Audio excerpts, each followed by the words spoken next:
Hey gang, what's up? Frank Verdella here with Works in Progress, episode number 3. No one's come to arrest us yet, so assume we're doing something right, which is awesome. No one's forcibly come to my home and forced me to shut down my Zoom calls. Very excited about that, that there hasn't been armed intervention, especially because this week's guest is somebody that was an early ask for me. Heather R. Hitchman of Terratoff fame. Fascinating individual, but I love her mindset about her creations, and that's what I want to talk about today. Heather, hi. Hi. Thanks so much for having me on the show. Hey, my pleasure, really, and I mean that. And I'm not just saying that. That's just for you. So here's the thing. We've talked at length about having a thing, right? About having an identity outside of just your name, right?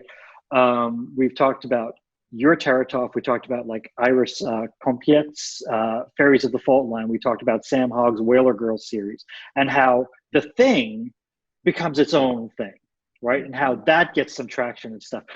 Were you aware of that going into Terratoff? Probably a little bit, just because I'm very much into, different kinds of media like television and books and movies and things like that. And I did notice this trend. And a lot of the like starlets that I look up to, they have their thing, the thing that they're known for. And since Terratoff is definitely my passion project, I was totally fine with people kind of associating us together. That was actually my goal going in, that like my own kind of character would become a part of the world and a part of the whole brand. So I kind of did know that going in, and I just love it. I think it's so fun to just kind of be like, I don't know, since I've been doing Terratoff and just kind of embracing the world and the creation of it, I feel like I'm more myself than I've ever been. And that's kind of weird, but I love it. No. I don't think that's weird at all. I think that's a really great topic to discuss. But first, I wanna just ask you, for those of us who for those of you, I know we're very well. We're old friends. For those of you who don't yet know Heather R. Hitchman's Terratoff, would you read us in a little bit on what Terratoff is and where they can find it? Sure. So, hi, everybody. My name is Heather R. Hitchman, and I am building a paranormal fairy tale world called Terratoff. It combines the fun of fantasy creatures like unicorns and fawns, and mostly equine type of creatures, but there's dragons and other things in there too. It combines all of those magical creatures with paranormal activity and the supernatural, which is another really great interest of mine. So I wanted to just combine these two elements, a little bit of like fun and whimsy with like that spookiness. I kind of want Terratoff to feel like Christmas and Halloween all at the same time. Like anything can happen and there's like presents abound, but there's also that spooky unknown hiding in the shadows. So my goal of Terratoff is to make a series of heavily illustrated books. Right now, I've been focusing on kind of building the lore and building the world, establishing the characters. And I've been doing that through writing short stories and making illustrations to go along with them. So now when I ran into you at the Bay Area Renaissance Festival, you had a lovely booth set up and you were out there painting live, and you had these magnificent works of art out, all in the Terratoff vein. And I was like, oh, cool, this is beautiful. I know that there's a story behind these. Where's the stories? And you're like, stories are on the back, mofo. And I'm like, what? Right? So like you get this awesome 2-for-1. That was like, oh, this is amazing. Like you got more than just this image, this beautiful piece of art, which your work is just lovely. I'm a big fan. Thank you. But I really like the stories that go with them. And I like how that adds depth and flavor to all of the work that you're doing. So that's been wonderful. So other ways that Terratoff is showing up is that you're also reading these stories on YouTube. Yeah, I just started doing that. That is so cool. So, all right. So there's a couple of things we have to cover now because you're brilliant in so many areas. So the first one that I want to touch on is how doing what lights you up made you more you. Oh, wow. Okay, I'll try to keep this short.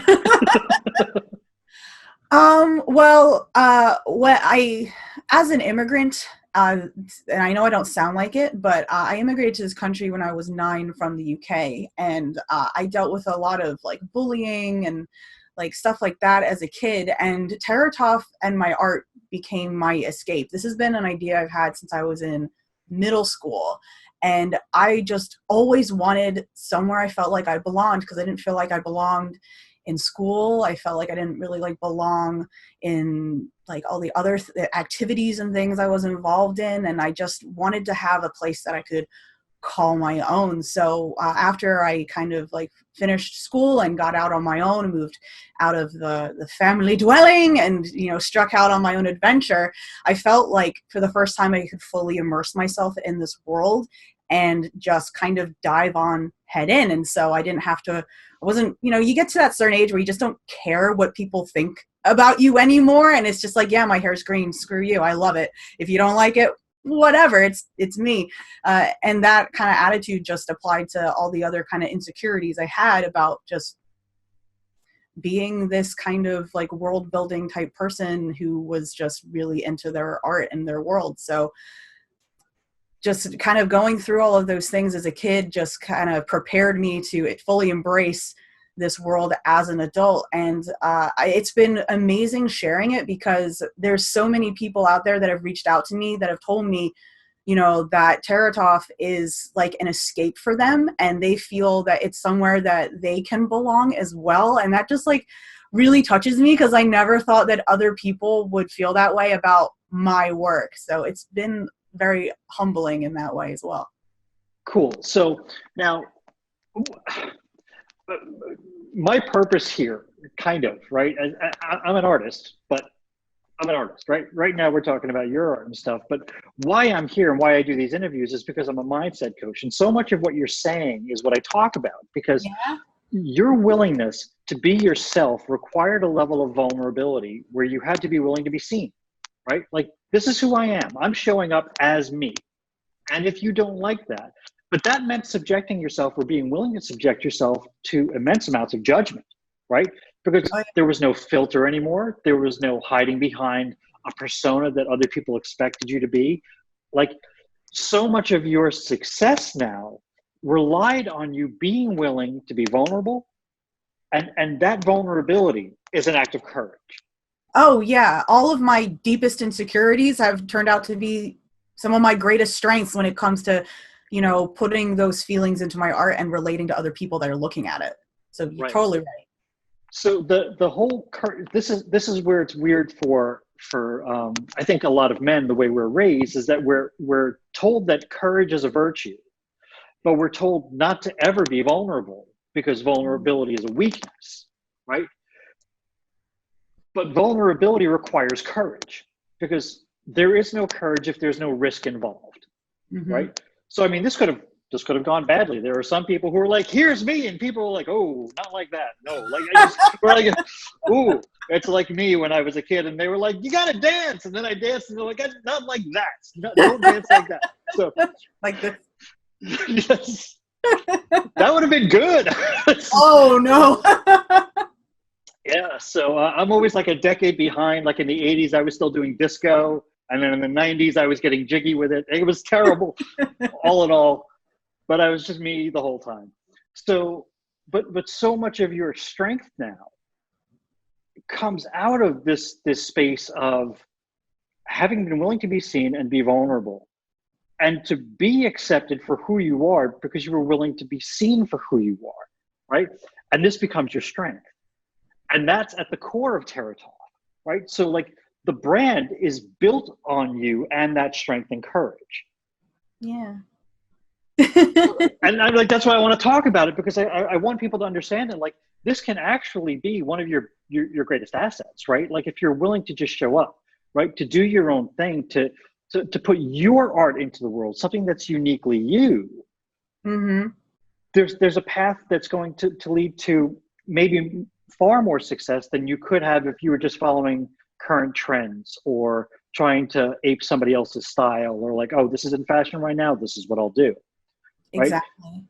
But this thing where you dig deep and you're like, no, I'm just going to show up as me, and if people like it, that's great, and like I'll attract my audience that way, and then the people who don't like me can just go away. I don't care.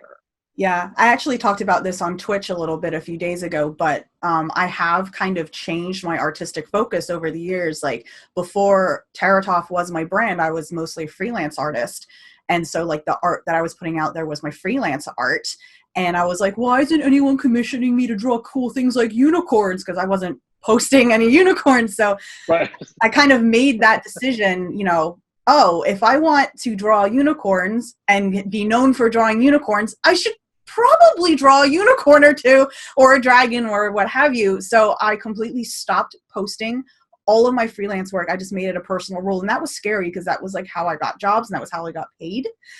So there was like a lean season there, and all of like, not all I should say, but a lot of the people that used to, commission me and buy my work and make comments, they kind of faded away. And as I kind of walked into who I really am, people who are looking for like the magical worlds and looking for unicorns and dragons with like sad backstories, they were like, who's this person? So right. My new audience found me and I've just embraced them and they've embraced me and it's been amazing. Yeah, and your new audience will be far more loyal than anybody who commissioned you in the past. And this was something that so I started off in the creative field as a writer. And one of my early years at Dragon Con, I was diagonally across from fantasy artist Charles Keegan, who did fantasy book covers, and he was amazing. He was a phenomenal artist, and like a lot of artists, he'll sit there at a con and he'll be doodling in his sketchbook, and people will come and they'll buy a print off his display, or like they'll commission him for a con sketch and stuff. And I'm sitting there and I feel like I've got to do a dog and pony show for every book at my table. Right. And they're like, oh, this book list is interesting. What's it about? And it's like, well, this book is about, and I got to launch into like a 90-second spiel to kind of like get them to buy into this story. Right. And they're like, so it's kind of like this. I'm like, no, it's not like that. If that's what you're into, then this book is really the one you're looking for, because this one's about, and like, I literally have to do a song and dance for everything at my table. And Charles and I became friends, and I was like, you know what? I'm sitting over here watching you all weekend, and like people just walk up and they're like, I'll take that one. I want that one and I need it now. And here's the money. Right. And I'm like, I gotta work for it. I gotta hustle. Right. Like my feet are tired from all the dancing I'm doing. And he's like, yeah, but so my fans will be less loyal than yours over time. Right. Because you're going to invite them into a world, and that world will ultimately be a place they want to live. And my art is something they want to visit. And I'm like, and I bring this up because you've done both. Oh yeah, and I get that's yeah. You got the best of both worlds there. I mean, that's phenomenal. So I'm actually this actually kind of dovetails into something that I'm reading about right now called the E-myth, which is the entrepreneurial myth. And being an entrepreneur is really hard because you go into it because you're good at a thing, right? Like, I'm good at a thing. Why do I keep doing this thing for other people when I could be making all the money? Because I'm good at the thing. I'm the thing, right? Well, the problem is that you quickly realize is that every business kind of needs three people in it, right? It needs three roles that have to be filled, right? There's the visionary, and then there's only three. Well, I mean, three basics, right? But like, there's the visionary, the idea, the one who's like, got the creativity to start this thing. And then there's the architect who understands the structure of that thing. But then you need the technician to build the systems that support that, right? And you need to be able to do all three of those things. And I'm bringing this around because the way that you've shown how you can do Patreon, and like I hear people talk about how good your Patreon is. When I was looking for help about Patreon, they were like, you have to talk to Heather R. Hitchman. You got to talk to her. And I'm like, I am blown away by how you seem to be able to manage all three of those shows, right? You understand the creative side of it, and this how it needs to be presented, and then the actual technical aspect of setting up that thing in such a way that draws people in and keeps them there. Like, can you talk about why you're so good at all three of these things? Because it's frustrating to the rest of us, Heather R. Hitchman. Oh man, like this is another thing I could talk about for a really long time, but I'll try to keep it brief. Well, the art is the part that just comes naturally to me.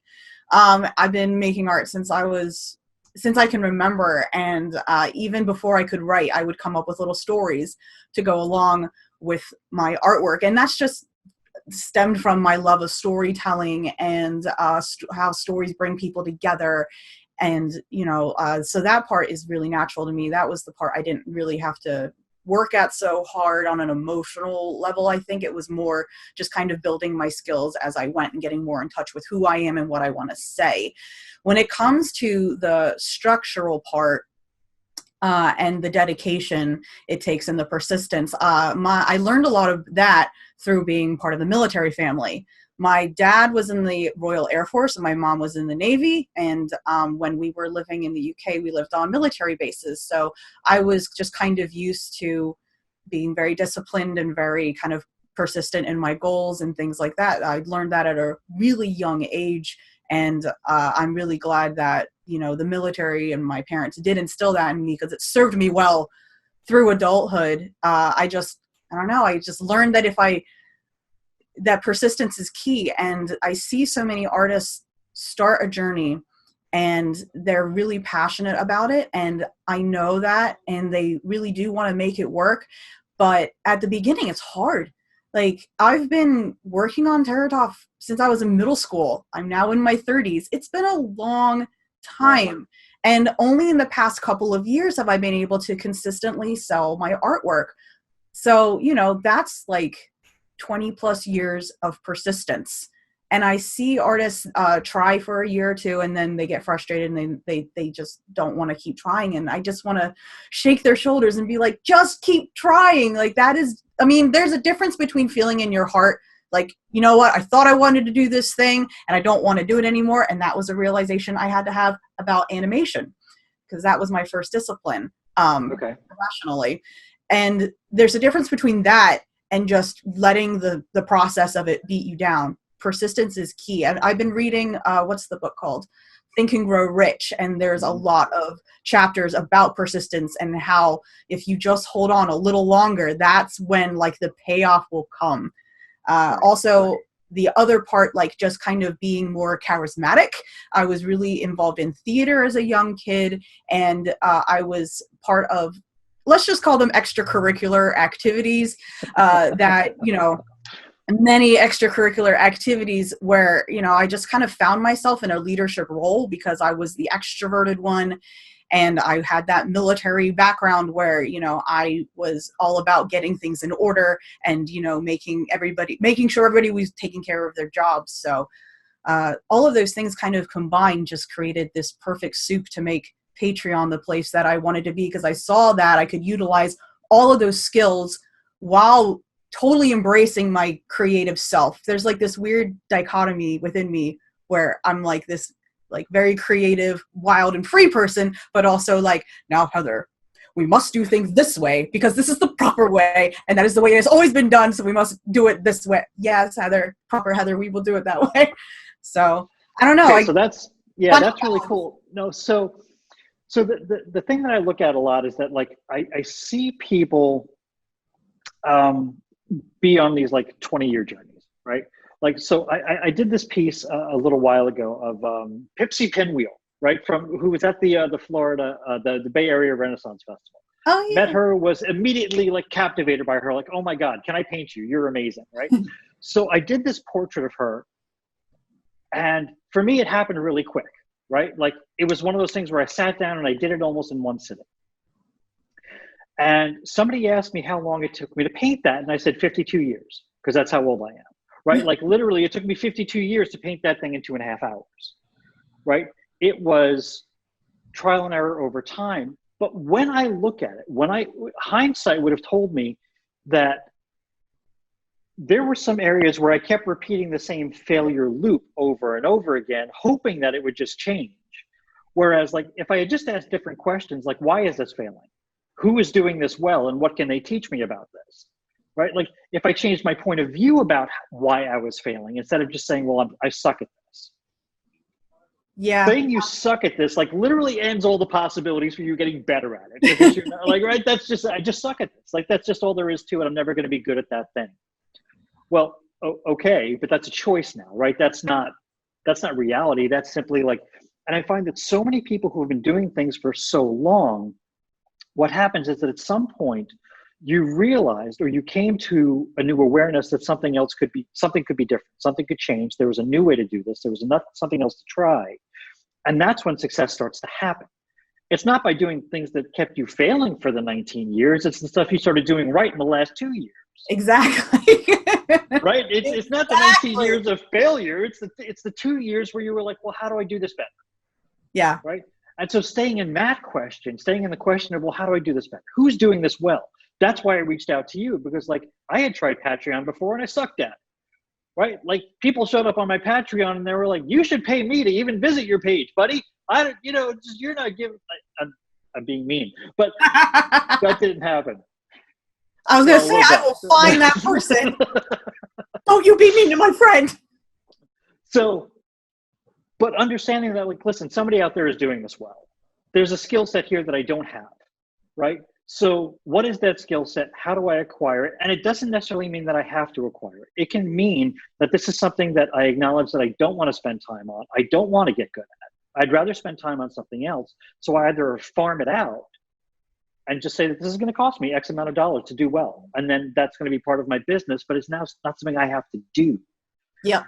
This entrepreneurial myth that we have to do all three of those things ourselves kills a lot of people, because some artists just want to be artists. I don't want to do this other thing. Yeah. Right? I don't want to build the systems. I don't want to create funnels. I don't want to do this. I don't want to post in my Facebook group 3 times a day. Right? Like, I don't want to do that. Right? Right? So, but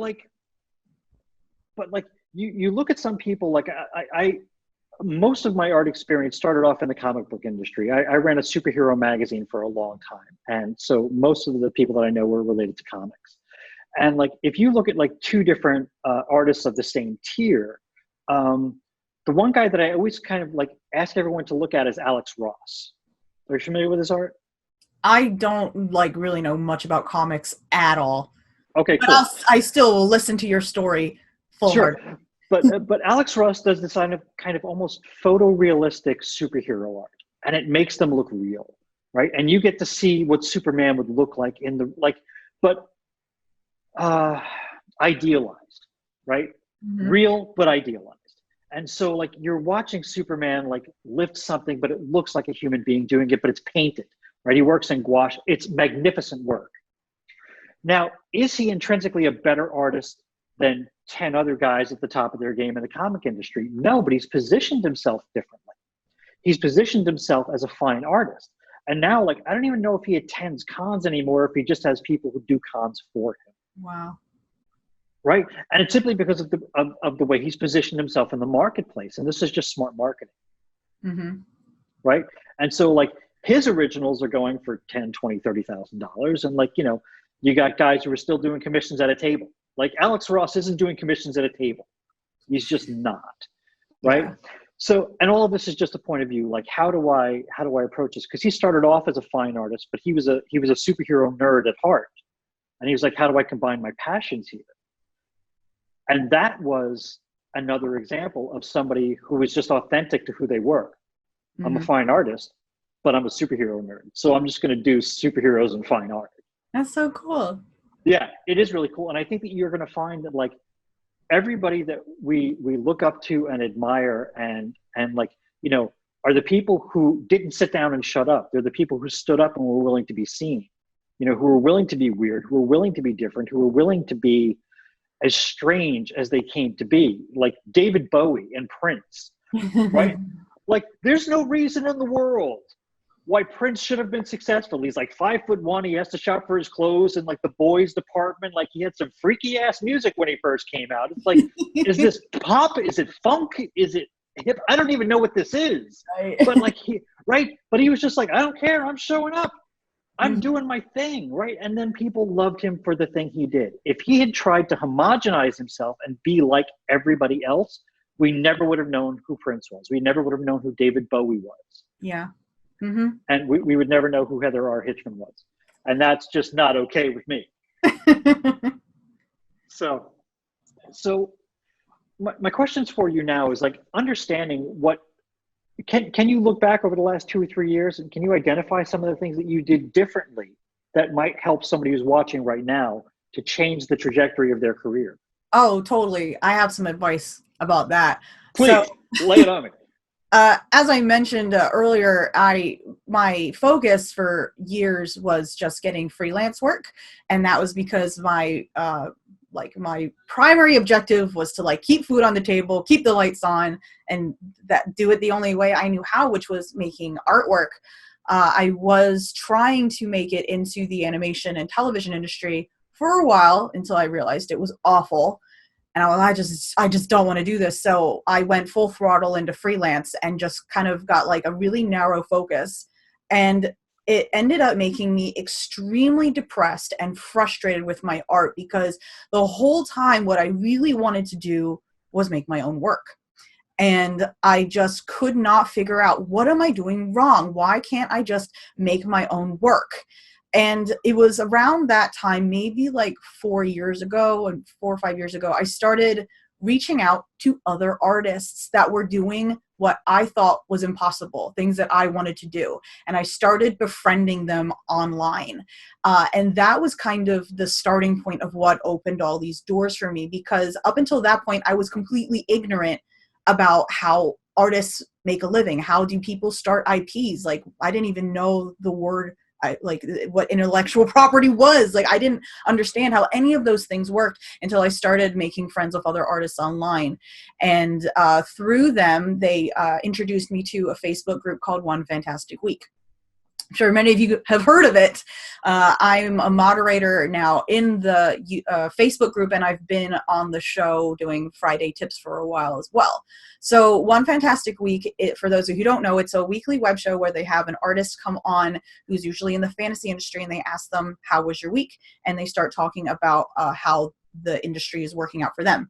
That just opened so many doors for me and just like blew my mind, because finally I had an artist in front of me every week telling me, you want to make an IP? You want to make money on your art? This is how you do it. And it's amazing that like we never had one class of this in college or in my IB art classes or anything. Finally, like this resource that I've been hungry for years was right in front of me. And so watching the show, asking those artists that I had befriended specific questions, visiting conventions at first and then actually attending them as an artist, that was pivotal as well. Even if you feel like, you know, you're not sure what direction your art is going to go, I think just like trying a few local conventions, getting your feet wet is such a huge thing. I was so nervous to even try, but once I did it, I was like, oh, I got this. This is not that, I mean, there's hard work, but once you know how a convention runs, it's not that difficult. So meeting artists and communicating with them, like creating a network of support for yourself. Or starting a weekly show so you can talk to artists. Exactly. That seems to be the pattern. Finding artists that are doing what you want to do and following, I don't say stalking, but, you know, just like follow along with their career, see the kinds of things that they are doing and analyze the steps that they take. Like, why is this person posting this way on this platform? Is it working for them in a way that's not working for me? What is it about how they are presenting themselves that is different than what I'm doing? And one of the things that I noticed was all of these artists present themselves as professionals, and that like this is that they are like, you know, the head honcho of whatever kind of art that they make. Just like all those celebrities you see on television and movies and stuff, they present themselves as the thing, like dress for the job that you want, not the job that you have, right? Or in theater, we call it fake it till you make it. So I was like, oh, it's just fake it till you make it. I'm good at that. I can do that. And it's funny because people like younger up and coming artists will come to me and tell me like, you know, that they've been watching my work and my progress for the past couple of years. And how did you like get to be where you are so fast? It wasn't fast. There's years of trial and error. And the last thing I'll say that the artists need to do is a lot of soul searching. And there really is no time clock on that. It's just kind of really being honest with yourself about who you are and what you want to do. for me, I had convinced myself that I wanted to be an animator. I went to school for animation for 4 years. I got my degree, all of that. And so I pursued that career for several years, even though it made me miserable. But I thought, I have this degree now, so this is what I have to do. And my goal was I wanted to make a Terratoff movie, so that was why I had done that, which is now looking back was not going to work, not on my own anyway. And I was terrified of my classmates finding out and shunning me, because it's very competitive. And there is kind of like this attitude when people kind of leave the industry, like, oh, they just couldn't hang, they couldn't cut it. So I was worried about that criticism until finally I just kind of realized, like, this is making me fucking miserable and I hate every minute of this. Why am I putting myself through all of this torture for people that I don't really care, like, necessarily if they think I'm a failure or not at this? I'd rather be doing what makes me happy. See, I can't tell you from a coaching perspective how long it takes people to get to this point, right? It Like, takes a long, yeah. I mean, we talk about a pain point, right? We talk about where the pain becomes untenable, right? Where the pain point reaches a threshold. And most people spend a long time holding on to a decision, and it's, even though it's a mistake, because they spent a lot of time and energy making it. Yeah, right? They don't want to waste that time. Right. I spent all of this time making this horrible decision. I'm not giving up on it now. Yeah. Wait, what? Say that again. Yeah. Right. And I think we've all done it, right, in various degrees. And the takeaway for me with the people that I coach is that you're allowed to make a new decision every 10 seconds, right? Like, you're allowed to literally look at your life in these 10 seconds and say what works for me and what doesn't. And if this doesn't work for me, I'm allowed to choose something else. Yeah, and I also just really quickly want to acknowledge that when people make that decision, it is painful and it hurts. Like, it hurt me to walk away from that. And that's okay, because once I started doing what I loved, like, those years don't even matter anymore. Right. You know, so how much of this was about identity? If I'm not this, then who am I? Exactly. Mm-hmm. Right. So it's like, your personal identity gets wrapped up in these, what are ultimately choices you made once, right? And that you feel that you made this choice once. And so now that choice becomes an obligation and a commitment, and you're kind of, now you're no longer choosing it every day. It's something that you have to do. It becomes something that you're doing because you made this choice once upon a time. Yeah. And it so becomes a prison. It is a prison. Exactly right. And so, when I talk about relationships with people, like, when I talk about one of the trials that I went through in my life is my relationship with love and romantic relationships. And I'm a hardcore, diehard romantic. But it was only 5 or 6 years ago when I asked myself the question, like, so wait a minute. So how old were you when you formed all of your points of view about love and marriage and soulmates and forever and true love and all that stuff? How old were you? And I was like 4 years old. And I'm like, okay, so every decision that you've ever made about love is from a 4-year-old's point of view. Would you like to change that now? And it was like literally that simple. And like, for me, it was like, well, son of a, like, and you sit there for like a while going, oh my God, I've been like, but it's been like self-flagellation, because like, no, this is how I feel about love. This is how I feel about soulmates. This is it. And deciding that this is right and that's wrong kind of makes some of your decisions for you. Mm-hmm. Right. And so you have to keep following this path because this is what you've decided is right and true. And so, and like you said, you have to get to that pain threshold where you're like, but what if it wasn't true? Yeah. Yeah. So like, what I try not to do is make myself wrong or my clients wrong for past decisions, right? You made the choices that you made with the information and the awareness that you had at the time. But that's why I say you're allowed to make new choices at any point. And when I realized that I was still functioning from points of view about love and life that were decided by a 4-year-old version of me, I'm like, all right, stop that. No, let's just stop that. Let's not do that anymore. Right? I can relate. So, but like I do the same thing now with art and with my career and with business. Like I keep looking at these things. It's like, okay, well, how many places am I functioning from an autoresponder because I think this is the way it has to be? How many artists are functioning from this place that artists starve? Right? How many of us are trapped in that mindset that there's this lack of mentality that if I go into the arts, I know it's going to be hard and I know I'm going to struggle and I know there's not going to be a lot of money, but at least I'll be doing what I love. Mm-hmm. Right? And yet we can all point to artists who were wildly successful and making bank, right? So it's not a truism. It's like for a lot of us, it's a mindset. Like, I don't believe that I can have that because I'm not at that level yet. Well, I'm here to tell you that the people who got to that level changed their mindset first. Yep.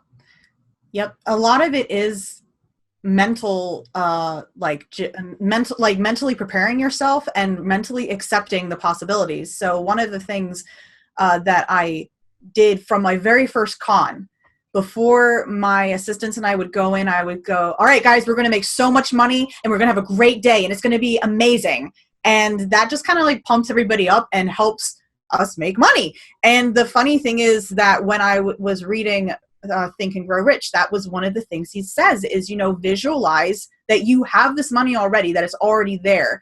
And so this year, when the Renaissance Fair was still open, before the Renaissance Fair every day, I'd say, I would picture, okay, how much money can I reasonably make today? What would be like a nice goal? And I would say, I see the money, I already have it. I'm just waiting for the people to come bring me the money. I'm just waiting for those guests to come see the art that they want and give me the money. And that perspective like really upped my numbers from last year before the fair had to unfortunately shut its doors. But right. It's totally true. Like, you can have a negative mindset or you can have a positive mindset.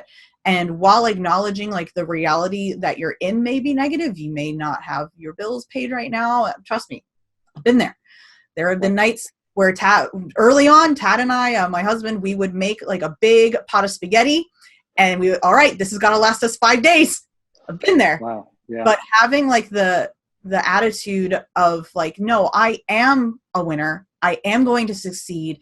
My art is worth it. I am worth it.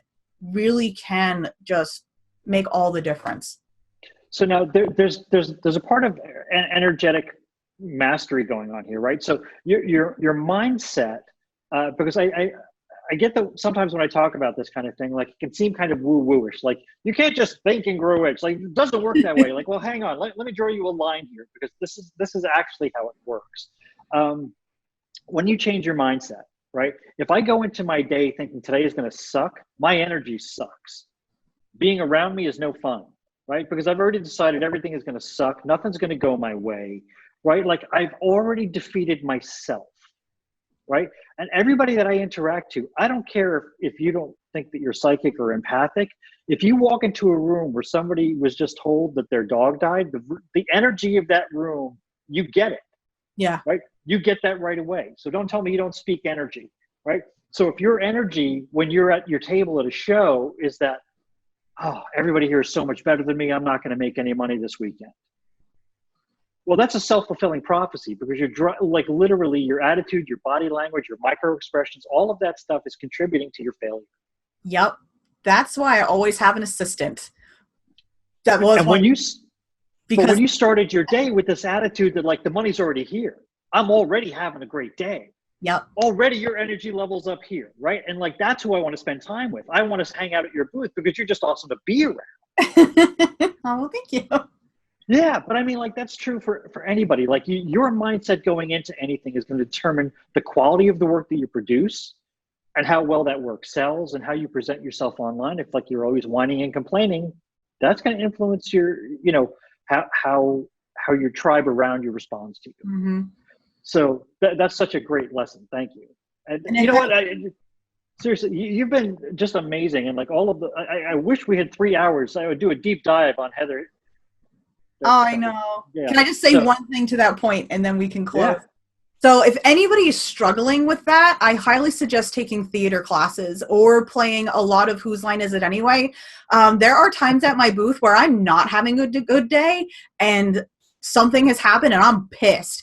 But theater has taught me how I can be like behind my booth, like kind of like grumbling and crying, and then 2 seconds later someone goes, "Hi, how are you? My name's Heather." Da da da. Like theater is so good for teaching you how to do that and pivot and fake it till you make it. I'd like to think that when I have to do that, that it works. I mean, I don't ask the person like, "So could you tell I was actually secretly really pissed off?" But like their body language reads to me that like they're happy, they're having a good time. So if anyone's struggling with that kind of thing, I highly recommend taking some theater classes. I'd also recommend working with a professional mindset coach. That as well. 10 out of 10 would recommend. Heather, thank you so much. This has been an absolute joy, and I hope you'll come back on the show another time. It's been tremendous to have you here. Yeah, I feel like there's so much that we have yet to unearth here, but I'm so grateful to you for coming in today and for spending your time with us. Thank you. Guys, ask in the comments for Heather round 2. Yeah, Heather round 2. It's going down. Also, I'm going to post links to Heather's social media stuff. So you can find that also on the same place you're finding this video, and go like her stuff, share her stuff, subscribe to her YouTube channel, check out her Instagram feed, buy her stuff, do the things, right? We support each other, right? So let's get in there with our hard-earned dollars. All right, ladies and gentlemen, thank you so much for joining us for episode 3 of Works in Progress with Frank Fridella. I've been your host, Frank Fridella, alongside Heather R. Hitchman. That's me. You guys be good to yourselves and excellent to each other. We'll see you next week. See you later. Bye. Thanks so much for having me.